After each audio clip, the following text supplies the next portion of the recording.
Hello and welcome back.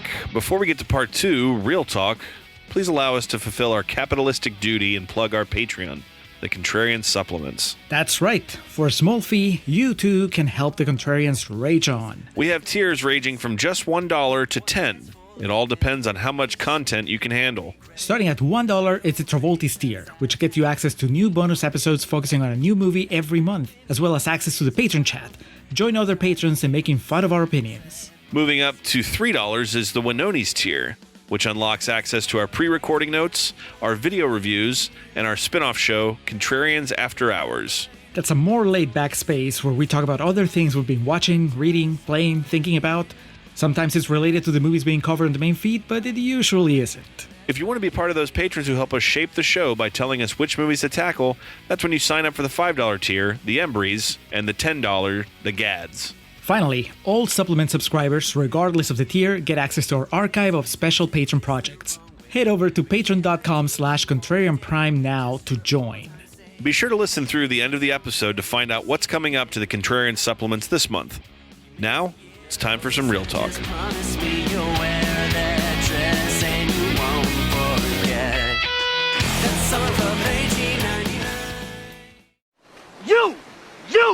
You are the one! You are the one! What do you think? Do you think things are so simple, huh? You think it is just like this and like that? And that's all it is? And no c'è niente nel centro? Is that what you think? No! Is that what you think? No! Chi cazzo crede di essere?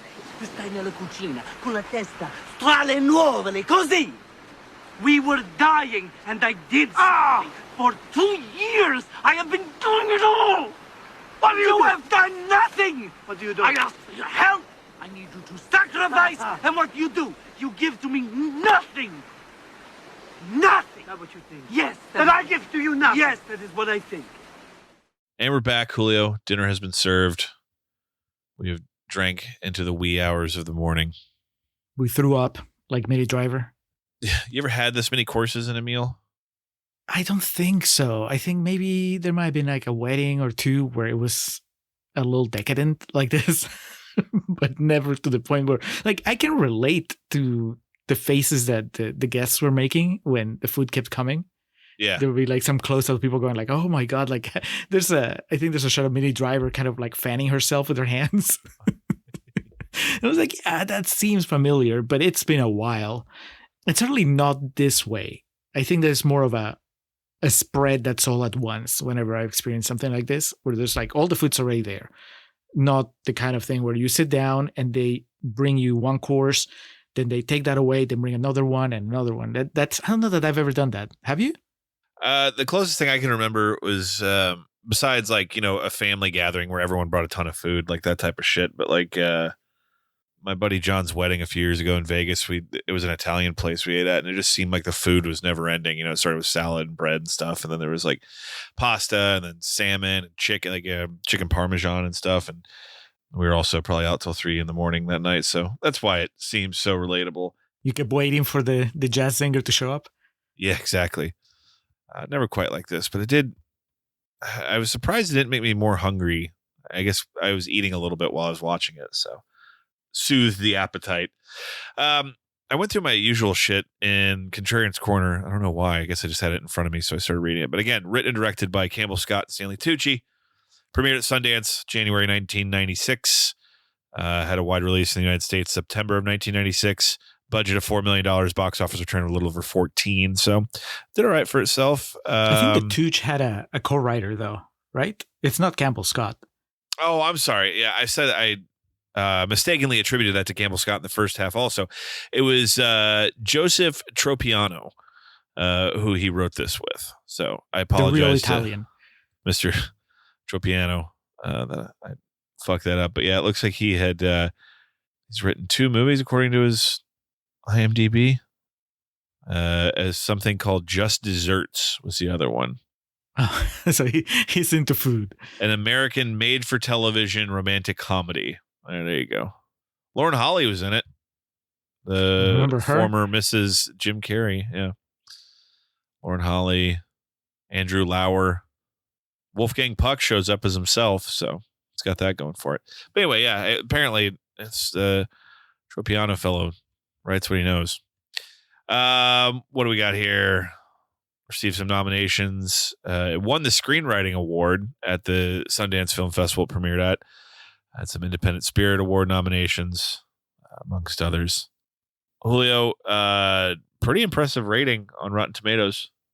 How many reviews compile that score? 57. Yeah, it's pretty respectable. And for it to have such a high score, then you know that green splodges are minimal. 96% of 57. Unless I miss something, there's only 2 rotten quotes on that list, and one of them was a broken link. Oh, wow. Yeah. So the Tucci got to him. Yes. Tucci sent the enforcers. We sent Stallone, like the Rocky Stallone, or we sent Travolta, like Chili Palmer Travolta. Chili Palmer would be more fun. It would be classier. Stallone is working for Pascal. Paradise has Travolta. That makes perfect sense, actually, yes. All right, Julio, so what were the green splotches? Well, there's the one that has a quote, and then, of course, just to add more, to add some meatballs to the spaghetti, I went to Letterboxd and got some, not rotten there, they're just low ratings. Well, let's go with the actual critic, Fred Topple from About.com, who says, "A well-meaning but uninvolving drama. Why do we care about the chefs? I never really figured it out." That's fair. Did you care, Alex? At points, not like overwhelmingly though. I cared. I think I definitely cared less once Stanley Tucci was revealed to be kind of an asshole. Yeah, I would agree with that. Which is weird because you would think that I would actually welcome a complexity to his character. But I think I just find the persona, like the character of the immigrant that's an underdog and trying to make it, in America. I find that just so compelling to begin with that I honestly, tweaking with it in a negative way can actually lead to diminishing returns, maybe. We'll talk more about this, but let's move over to Letterboxd, where I put on the filter and I said, give me ratings of 1.5 stars or less. So here comes Tom Kaza, who watched this October 23rd, 2023, gave it 0.5 star. And he says, yeah. He says, "You lot are out of your damn minds. This film sucks." It's like it was made by a broke college student trying to imitate a formulaic film about family and struggle. It also looks like an episode of Cheers, minus the live studio audience. And the food looks horrible. Oh, what the? Okay. That last one's objectively false. Well, he closes by saying, "I have no idea why this has such high ratings." Did he just not have a good TV? Was he watching it lo-fi? How can you say that the food doesn't look good? Yeah, I don't know. Wasn't paying attention. Doesn't know ball. Yeah, it's like no McDonald's, no hot dogs. Jay Fernberg, 26, watched this October 1st, 2020, gave it 1.5 stars and says, "An hour, 45-minute vibe check." I guess that's a little bit more fair. Yeah, food vibes. And then Nat watched it July 20th, 2025, not even a year ago. Gave it 1 star. And Alex, you would like this or hate it. Nat says, "This could have been an NYC improv troupe performance for 2 nights." Yeah, I don't know about that. Jokes aside, this still has Stanley Tucci, Tony Shalhoub, Minnie Driver. Like, there's a lot of Ian Holm, a lot of capable actors in this. But they're all standing on stage, just asking the audience. It's like, all right, give me a place, give me a setting. Italian restaurant. Tony Shalhoub like grabs, a piece of paper and rolls it up and holds it over his lip like it's his mustache. Oh, what's going on over here? Something like that. Ian Holm like hamming it up for the audience. He realized that his the more outrageous his Italian accent, the more the audience laughs. So he just won't let it go. He just keeps going full board. No, I mean, the fact that I may not be over the moon about this movie doesn't mean that that wouldn't be a punishing experience. Yeah, our feelings about improv are well known for listeners that have been around for a while, but yeah, there is good improv. It's just that it's a lot easier to find bad improv, and bad improv hurts. Accurate, yes. Yeah, this is not that. I honestly, I don't know that it feels like this was improvised in the way that sometimes can get on my nerves. I felt that this was, it's loose as far as the plot, but I didn't feel that they were riffing. Did you? No. Like the closest it comes, and I forgot to bring it up in the Controller's Corner because I was going to make fun of it. I was going to say, man, they go on for so long. Like the bit about the rain. Now you say rain outside, and I think for you to use the word outside is funny. Why? Huh? Because you can't rain inside. I don't say inside. I know. I say outside. No. When Shaloub doesn't understand why Tucci's making fun of what he said, he's like, oh, rain outside, and the whole joke is like, well, rain is always outside, and they go on and on. But I actually find it funny because Ian Holm is caught in the middle, and he seems to be unsure of whether he wants to laugh with Tucci or just pretend that he doesn't get the joke, so that he's siding with Shaloub. And so that was fun, and that's the closest I think that it comes to being kind of improvised, or that could feel improvised. But no, I think it's pretty tight as far as the screenplay. All right, so you just said, Alex, first salvo, you just said you're not as crazy about this as maybe its fans are. No. Not enough story? Is that because I think that could be probably the most common accusation. I get it's just fine. Like I feel like at certain points it tries to like overreach what it is. Like I said, the introducing of Stanley Tucci being, you're introducing complexities to a character in a fairly uncomplex movie.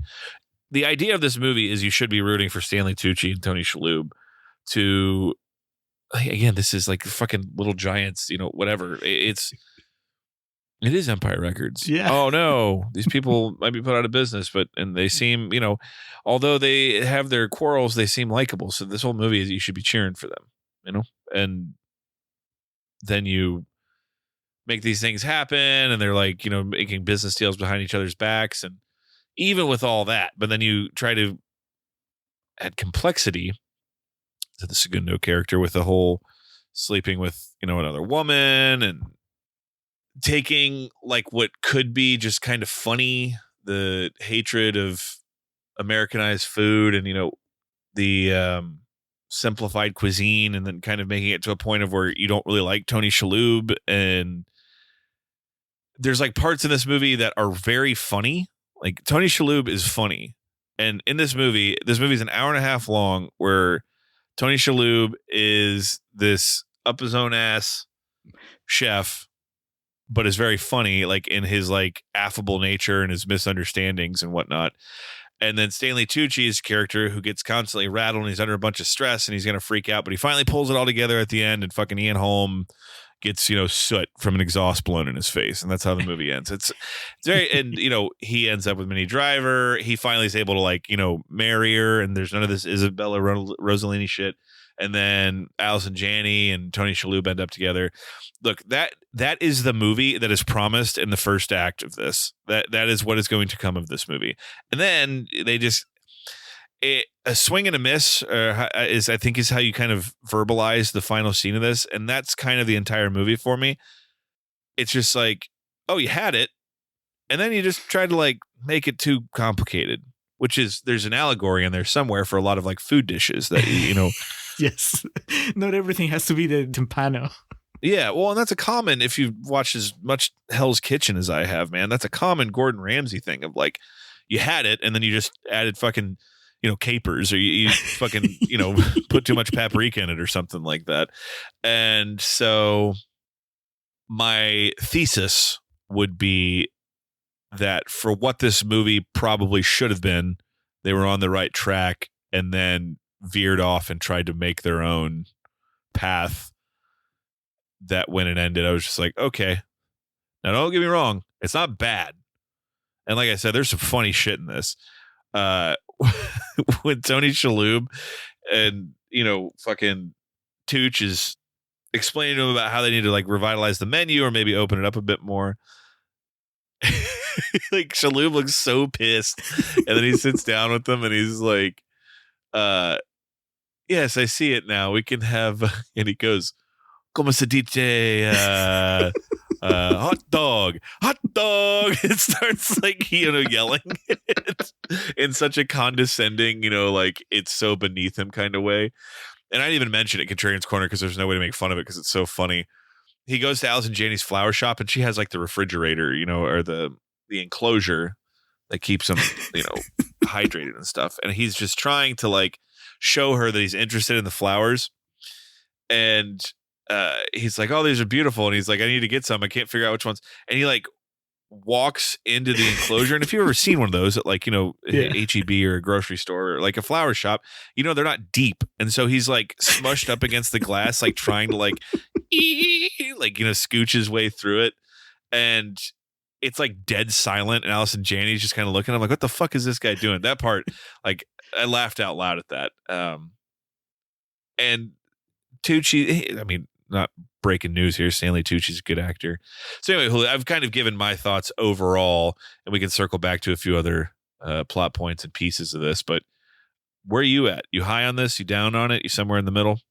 I think I'm higher than you. I have the benefit of having watched this movie twice. I did the thing. I was going to bed the other night. Did the deal?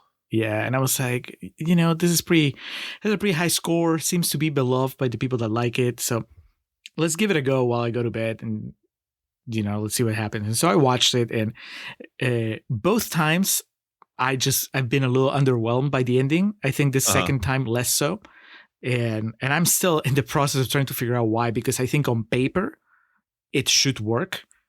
Because it's not about the fact that it's a sad ending. I totally get what you're saying, and I think that I also would have enjoyed the movie more if it was just like a full-on standard comedy, same setting, but man, they don't even have to like get the restaurant at the end. They don't have to like win. But maybe a little more like the relationships, I think maybe could be, have a happier ending. The fact that the Tucci completely torpedoes his relationship with Minnie Driver is such a bummer that maybe that affects me a little bit. But I don't think it's that. I'm hoping that over the next half hour or so, where we're talking about it, it might, I might get a more concrete idea of what's not working. But I can tell you what I like. And actually, before I even say that, I'll tell you that when I was watching the movie, one of my thoughts was, if Alex doesn't like it, there's a pretty good chance that it will be because I remember that you don't like Rachel getting married, and the third act of Rachel getting married is just them partying. It. Yeah, at a it's just a wedding, and I like that movie a lot. And one of the reasons why I like it is because of that celebration, which reminds me of parties at home and so on. With my family, and I was like, is Alex going to be bored out of his mind watching these people just have an Italian party with food? Because it would be a fair argument if you said that, but I was also thinking what I said in Contrarian's Corner, you're kind of a foodie, certainly, you appreciate food more than I do, and like the cooking and all that stuff. So I'm like, maybe that would be enough to get you interested. But there's long stretches, of the second half of the movie where there's very little happening other than they're cooking and now they're eating. Now they're cooking again. Let's eat. And I honestly don't mind any of that because I enjoy watching, the cooking, and it's a fine, food movie, as they call it. There's parts of it that do seem therapeutic just from the cooking perspective and whatnot. And I do love the anxiety of not knowing if it's going to turn out how you want it to. I think just overall the shift in tone, I guess it might be one of those things where, because I don't actively dislike anything about this movie, I think it might just be one of those things of, I watched this, and when it was over, I was like, man, there's probably a better movie somewhere in there, and I wish we had gotten that, as opposed to like having any overtly or outward negative thoughts towards it. Okay, but it wasn't the food, so it wasn't what I thought maybe could turn you off, which is good because I actually like those sequences a lot. Even though I don't know most of the characters involved there, I think that there's just something so honest about showing people enjoying food, so relatable, that you don't really need the backstory for those people sitting at the table. You just instantly get it, right? They're having a good time, and the food is good, and the atmosphere is friendly, and so every now and then, if a movie just gives me 20 minutes of that, I can have a good time. Especially because the ending is kind of up in the air, right? Like they're having a good time, but does that mean that it's going to get ugly eventually? So I probably, out of everybody at the end, I feel the worst for those poor people that had to go through the awkwardness of seeing these two brothers fight after such a good night. They get into a fist fight on the beach. I was like, why do you have to ruin it like that? Let them have the good memories of a final party. But I like that setting. I like that atmosphere. And much like with Rachel getting married, it did take me back to just similar situations growing up. Just Kelly's made the comment a few times that my family in Peru, like their love language is food. And ever since she brought it up, I'm like, yeah, she's right. That's kind of like one of the things that we do when we're all together. And it doesn't have to be like super fancy feasts a la big night, but there's always like food is like a big element that kind of brings people together. And that's how we celebrate, Mm-hmm. So that was cool. I bought it. And I think that feeling goes a long way towards like making me like the movie, in that second half. And like you, like I find it also really funny. Would you say, Alex, that we have an early front runner for the supporting actor Embry with Ian Holm? I mean, he's pretty good. That scene at the end that you mentioned, like his bad guy, and also he's drunk and tired, and he just kind of has that, like, well, that's when he has the shrug when he acknowledges that he didn't invite him, but then he's just playing the piano, and he doesn't really confront the Tooch, but he just kind of is like, yeah, I thought you guys could come work for me. But yeah, he's quite good in this. All the performances are good. Ian Holmes is the one that surprised me, though, because I've never seen him be like that. I saw him in Lord of the Rings. I saw him in Alien. I've seen him, here and there in other movies. Was he in The Day After Tomorrow, maybe? He's in The Fifth Element. So I was going to say, I've seen him play silly characters. He's certainly in The Fifth Element. Yeah. But this was so over the top and so funny. The way he keeps saying, this fucking guy, this fucking sauce. Yeah. I should fucking kill you. Yes. This is so good. That's a good scene when he just stops the party so he can go and praise Shaloub. And he was a voice in Ratatouille, son of a bitch. Look at that. Yeah. Everything comes together. Was he the voice of Remy? No, that was Patton Oswalt. Yeah. He's the voice of Chef Skinner, the guy who knows that the mouse is there, like the bad guy in the movie. Holy crap, I didn't realize that. Man. Outstanding. Yeah, Holm got around. Well, I like him. I'm penciling him early on my ballot because that was delightful. It was unexpected and made me laugh a lot. Like that type of energy. And again, I don't care. I don't know. Italian listeners, do you care that they had like a British actor playing an almost a stereotype of an Italian man? I don't know. You know me, I have very little, what would we call it? Like Peruvian fervor or whatever. If you had Ian Holm playing a Peruvian guy, I would scratch my head. But if it makes me laugh, I think it'll be okay. So yeah. I don't know if he's crossing any lines here. If he crossed them back in the 90s and if he's crossing them now, with that performance. But I found it really enjoyable, and he kind of stole the movie for me. How do you feel about the rest of the cast, though? Like you said, they're all very good, but some get more to do than others. And yes, Liv Schreiber is kind of wasted as a background character, but. Minnie Driver, I really liked her, but I felt like even with her big moment at the end, she didn't really get as much to do as everybody else. I would agree with that. If you wanted to play devil's advocate, you could be like the women in this just kind of exist to get hurt or, are there to be romantic interests. And I would say, well, because that's the movie's about Primo and Segundo. And it was the 50s. Yeah. And these are the women in their lives.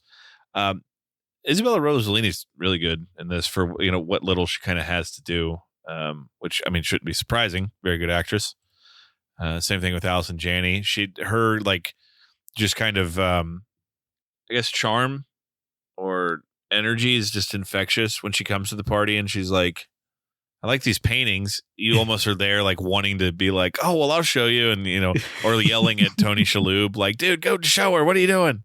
Yeah, she gets some really good close-ups during the eating montage too, where you can tell she's having a good time. This is true. And Mark Anthony's great for, again, he doesn't have too much to do, but his presence there, and you get the sense that he just like wants everything to be okay, but he knows it's not his place to step into some things and whatnot. I really enjoy him. Yeah, he kind of, I don't think the movie ever tricked me into thinking that there was going to be more to his character. Like if I hadn't known that he was Mark Anthony, or rather if I hadn't known Mark Anthony, if it was just like I was watching the movie and I don't know who was playing the waiter, I'd be like, all right, well, that kind of makes sense. The problem with Minnie Driver, Alison Janney, and Isabella Rossellini is that I like their characters, I like the performances, and I was left feeling like I needed at least one or two more scenes for each of them because I just enjoy them so much. Like Alison Janney kind of disappears from the movie, and there's really, I never got a feeling that I knew how she felt about anything that had happened. Mm-hmm. And same thing actually for Minnie Driver. I mean, I know how Minnie Driver feels about Tucci, having cheated on her. But what about everything else that happened that night? I guess she doesn't care, but it's, they were so involved, especially Minnie Driver was so involved in the preparation for that dinner that it just, then she's just reduced at the end to, oh, well, she's a spurned lover. And she hadn't been much more than that throughout the movie. So yeah, I was really hoping for something else. And this is just me nitpicking because honestly, while I was watching the movie, I was fine with everything that was happening.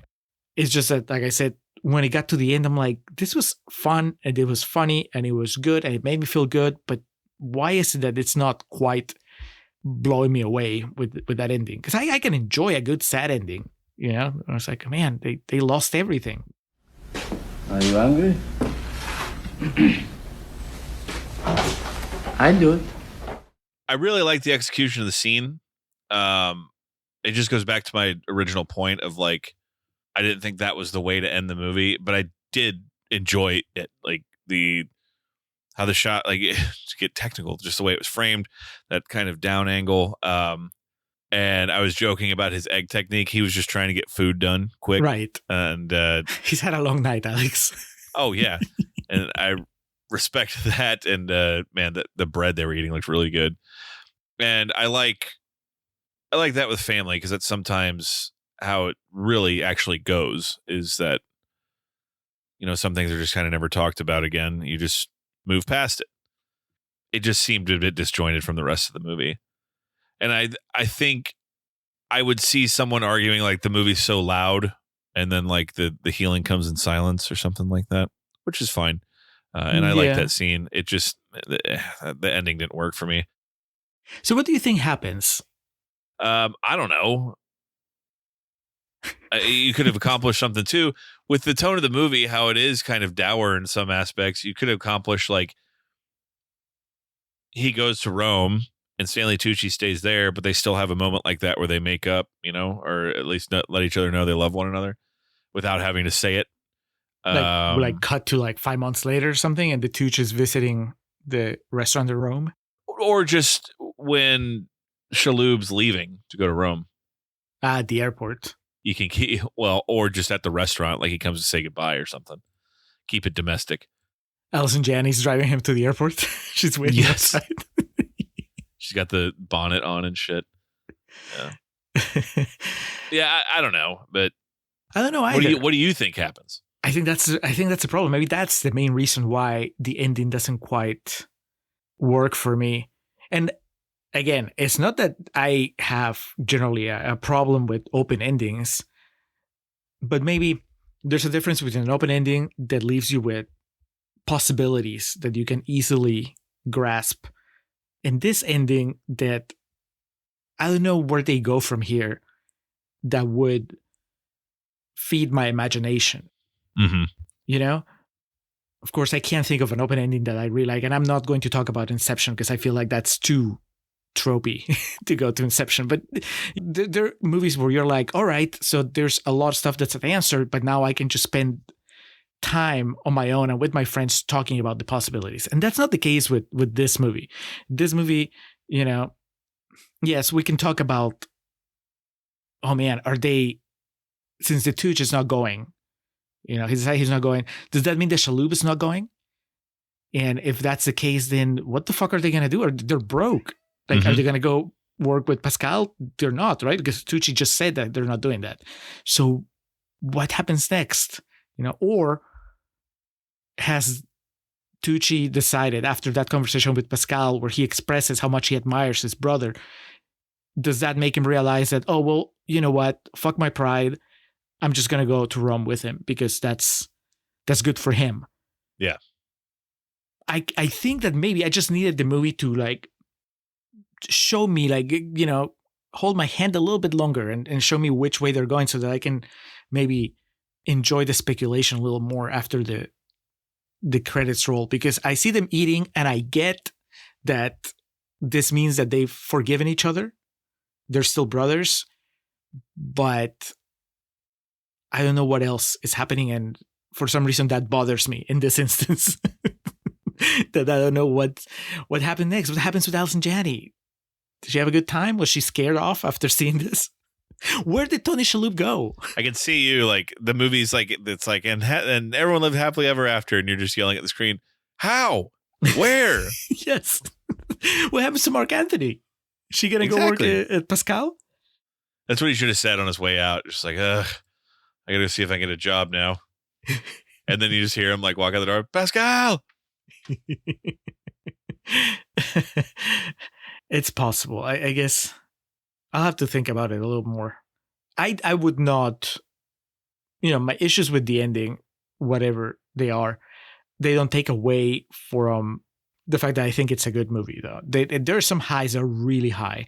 And I really enjoy the music, especially on the montage when they start serving food. Because, for a big chunk of the party, they're not serving food because they're waiting for the jazz singer, the musician. And then at some point, it becomes clear that people are hungry and they can't wait anymore. So then they start serving food. And when they start serving food, it's just basically a montage where you just see them in the kitchen and you see the food coming out and then the guests eating and so on. And the song that plays there, I'm going to try to find it for the edit so I can play it here or at some point. Because it's just I don't know, I really like the way that specific song plays with the energy of, oh, well, now the party has kicked into the eating. And everybody seems to be having such a good time.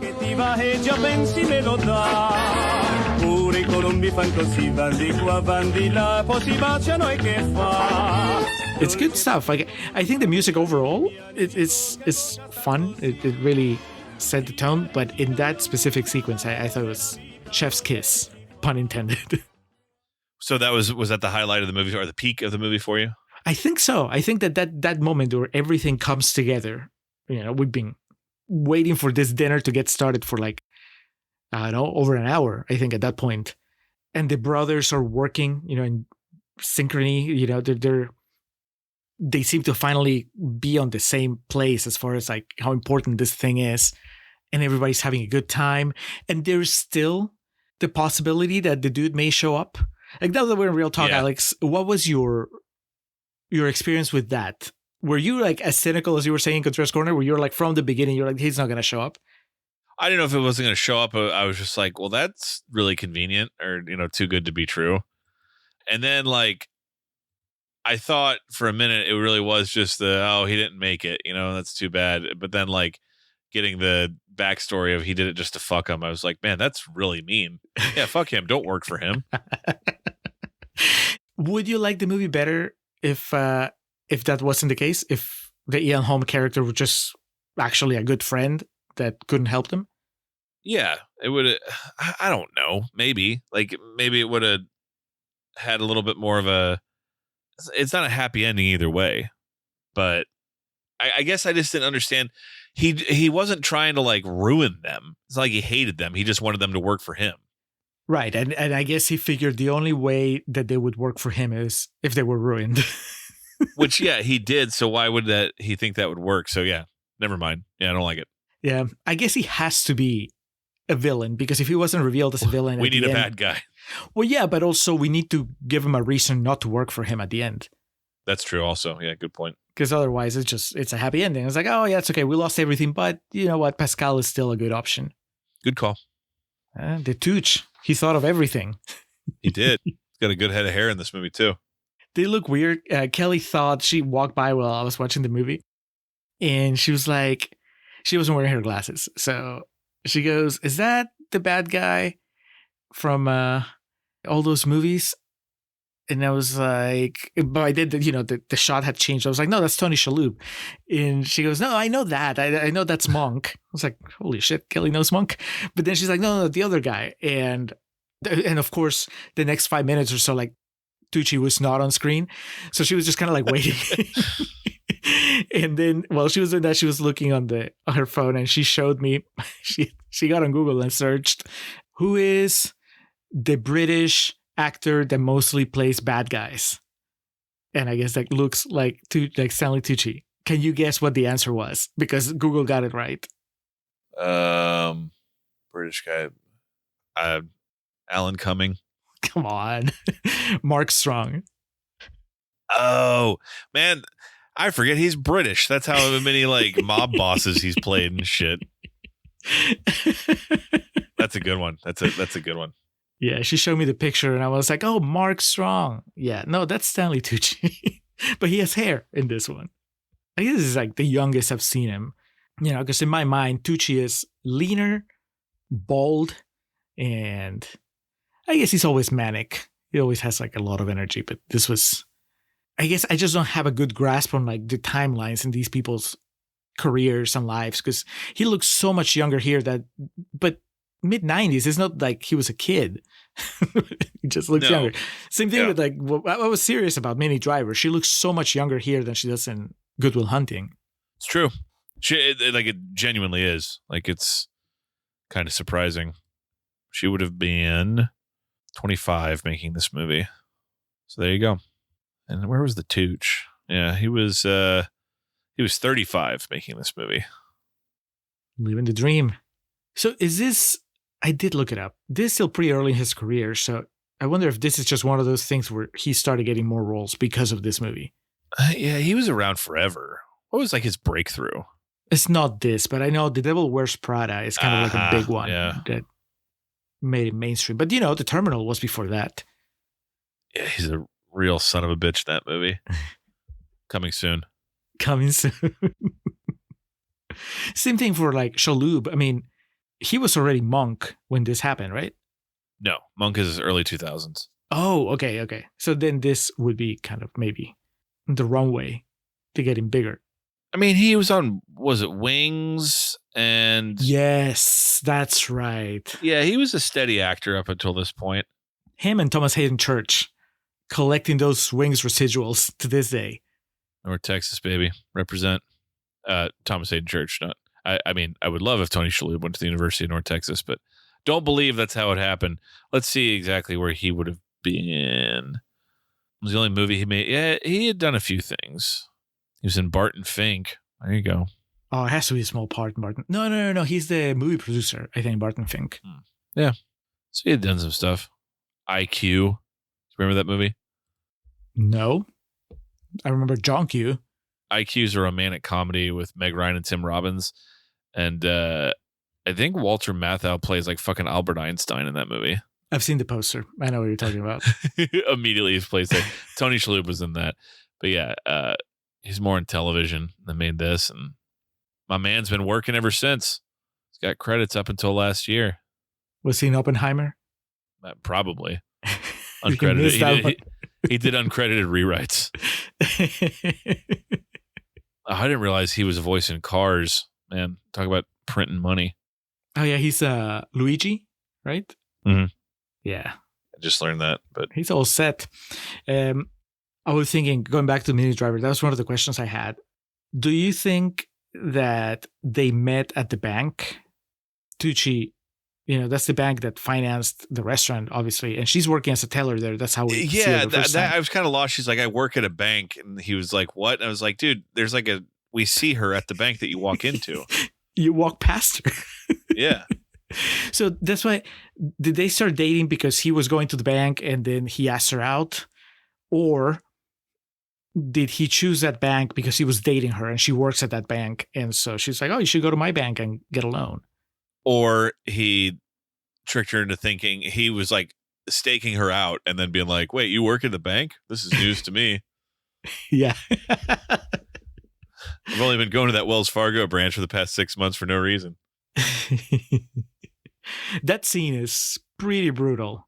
It's one of my favorite lines, though, when he's talking to the bank guy and Tucci's trying to ease into the conversation, trying to do small talk. And the guy goes, I'm going to have to change the direction of this conversation right now. Yes, I understand. Okay. Yeah, he's trying to be like, make small talk with them and stuff. no nonsense.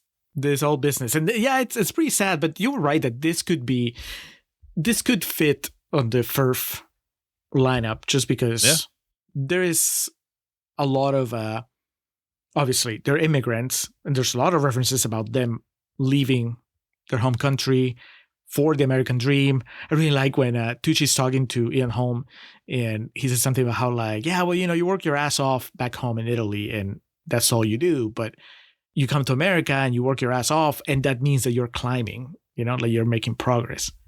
I was like, the naivete of the 50s. But that spirit of, wow, we're immigrants, we're going to make it, and we're trying to keep our identity, but also have that problem of trying to be mainstream enough that we can survive, that America can embrace us.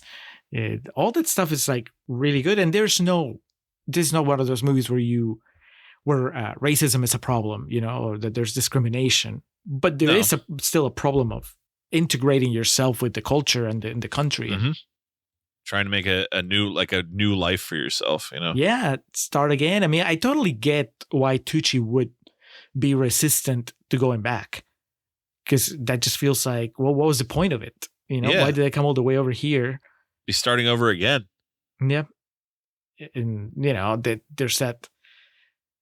It's funny because they're both proud individuals, but on different sides. So whereas Shalhoub is proud of the food and his work, Tucci is more like, well, I'm proud of being able to make it here. I came here and I'm going to make it on my own. I don't need help from my family in Rome. It doesn't work out for either of them. So maybe the lesson is, don't be so prideful. Tone it down a little bit. Like I wish there was a version of this movie where the happy ending is that they work it out with Pascal. He's not a villain. And then the big night, this is something that I thought might happen. The big night, the big party, they slowly realize that what it has become, even though originally it was supposed to be a ploy for, like a marketing ploy to get the restaurant to survive. Yeah. Then it ends up becoming a sweet going away party. It's like they're celebrating the end of the restaurant. Halfway through, they come to that realization, and then it's sad, but it's still a party, and it ends in a much nicer, gentler way than the way it ends in the movie, which is like a big clusterfuck. That would have been nice to see. Maybe I would have liked that ending a little better. I don't know. But it's still, the fact that the movie filled me with all these feelings and it has me wishing tweaks here and there, I think it's a good thing. Yeah, and again, back to my original point, I didn't dislike this movie. I thought it was good. It was just fine. Like I said, it was just I'm definitely in the middle of those 4.5, 5-star reviews, but also I'm not one of these people like, what are you guys talking about? An easy watch. Also, I think it's about 1:40 or something. Just a breeze. Yeah, 1:40 of very charismatic people making you laugh. Yes, that should be the main takeaway of this. This movie could potentially suck if you don't have something like Tony Shalhoub and Stanley Tucci in the two main roles with like really great chemistry together, and then a supporting cast of more than capable actors and actresses. It's a very straight and narrow premise and screenplay that is the redeeming part about it is the performances, I would say, because as this discussion has shown, the actual story leads to you kind of wanting more and asking more questions. But what makes it an enjoyable watch is the acting, definitely. And that black Cadillac's pretty sweet. I'm glad you brought up the Cadillac, because that was going to be my final question. Now that we're in real talk, how do you feel about the Campbell Scott character and how he gets like his own sequence that is kind of removed from everything else? Like I can see that character-wise, maybe it shows you another side of Tucci, right? That he's not that responsible. he has his own blind spots and he has his own very materialistic ambitions. He gets seduced by the car and all that stuff. But I mean, no more Contrarian's Corner. Like, would you take that scene out of the movie, or would you reduce you it? can get that movie down to 90 minutes, taking that out, and there's no payoff at all. The closest is the comedy of Ian Holm driving the car on the block. Yeah. But at the end, when he asks him if he wants a ride, Tucci's walking back to the restaurant, I think, all dejected, and Campbell Scott is in the car with like some girl that I'm guessing he picked up at the party, and he's like, "Hey, do you need a ride?" But yeah, it feels a little weird, especially maybe, my experience might be colored by knowing that it's Campbell Scott who co-directed the movie. And I was like, did they just need like an extra name for financing? Or like, okay, can you put Campbell Scott in there? Which I know he's not a superstar, but he is known enough that I think he would probably help investors feel a little more secure about it. It's like, oh, George C. Scott's son is going to be there, have a small part. Yeah, I mean, why not? I found it funny. I kind of like enjoyed it. I guess I really liked the performance. Speaking of like strong supporting characters, his salesman mannerisms and how he has like this mysterious bandaged hand where he's like, "What happened to your hand?" "Oh, I hurt it." "How?" "I don't know." Yeah, that was good. He was like, "What do I need my hand for?" And it just like, that all that dialogue and that character just felt like it was from a different movie. You know what I mean? Yeah, or at least they should get you somewhere else. Not just like, "Oh, do you want to come to my party?" Yeah, that's true. Yeah. But he had some like really funny lines. He says, "Yeah, I have a brother. I hate him." Yeah. And he looks pretty sharp too. Like he looks more early 90s than 50s though. That's true. Yeah. Because the Cadillac is the car of the future, Alex. That's why. That's right. Yeah. It is a beautiful, beautiful Cadillac. Can't lie. Yeah. You are not a car guy, right? That's another thing that I thought as I was watching it. It was like, I don't connect with this on any level because I couldn't care less about, Cadillacs or, Toyotas or whatever. I'm not a car guy because I'm never going to be able to be a car guy. I'm never going to be able to afford like, a fine Cadillac or fucking, some fancy ass car like that. If I was, then yes, I would be way more. It's like how I'm not a sneaker guy. Like, if I won the lottery or like if I start, somehow my career takes me in a place where I make money beyond my means, you'll know because I'll start collecting sneakers. There are things I have an interest in, but just I do care in the sense of, yeah, it'd be cooler to drive off the lot in a fucking Cadillac than a fucking Hyundai. But, what are you going to do? At the same time, I'd never be caught dead in that situation of I'm about to spend all of my savings and the rest of my life hinges on tonight. Hey, you want to test drive this Cadillac? Okay.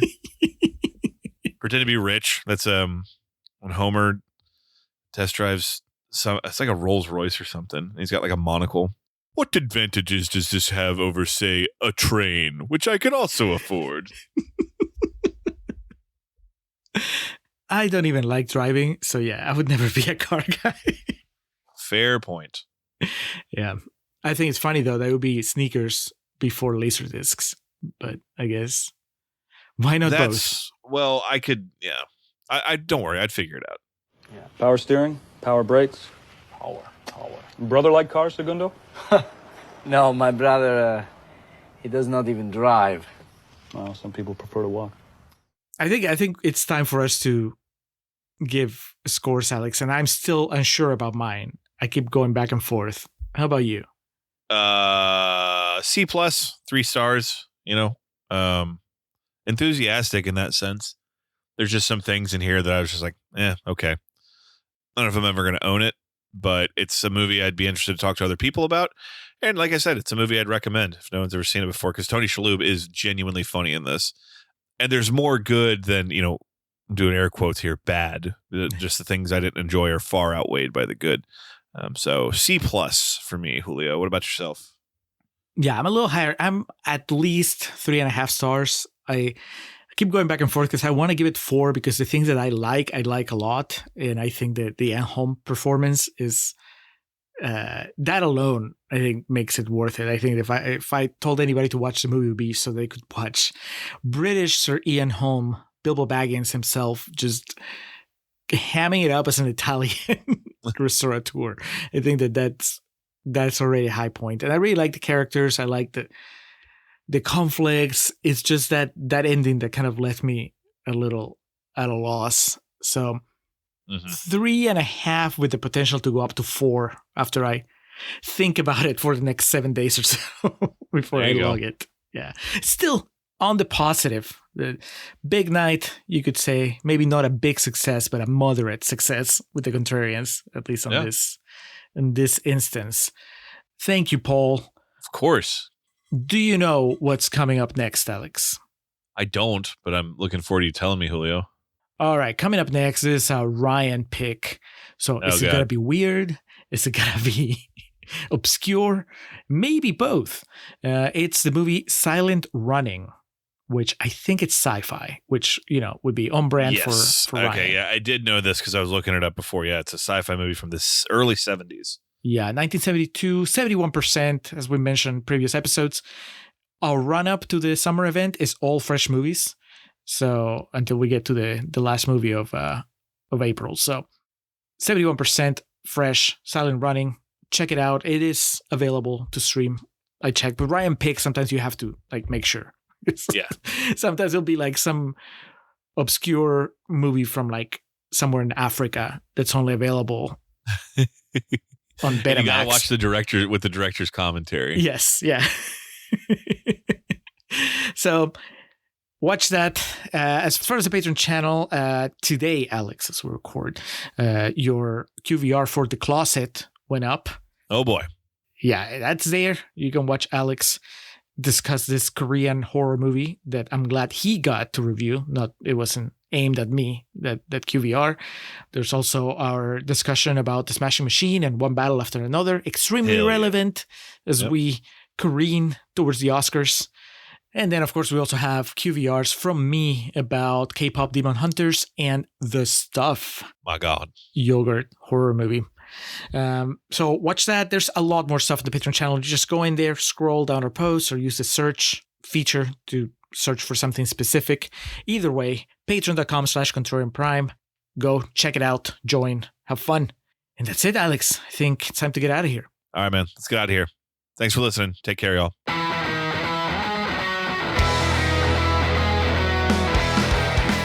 Welcome to our end credits. Or as we usually call them, our perennial plugs. We start off by giving thanks to the Festive Years who provide our opening and closing tracks. They kick us off with Last Stand and take us home with Summer of 99. Be sure to head over to thefestiveyears.com for any and all Festive Years needs. Our friend and fellow podcaster Hans Rothgieser is the man behind our logo and all the art you see related to our show. Reach out to him and let him know how much you like that little tomato. His email address is mildemonios@hotmail.com and his website is mildemonios.pe. That's MILDEMONIOS. Hans, thank you for all your support. For those interested in the regularly absurd world of professional wrestling, Joe and the boys over at latenightgrin.com have you covered. Tell them the Contrarians sent you. And we like to close with special thanks to our social media team of Zoe Perez and Corey Ari. Each of the social media accounts we mentioned in the introduction look as good as they do because of their work. So that'll do it for this episode of The Contrarians, where we're right and you're wrong, and we will catch you next time. Just for old time's sake, I really don't care who you're seeing or how much money you make to get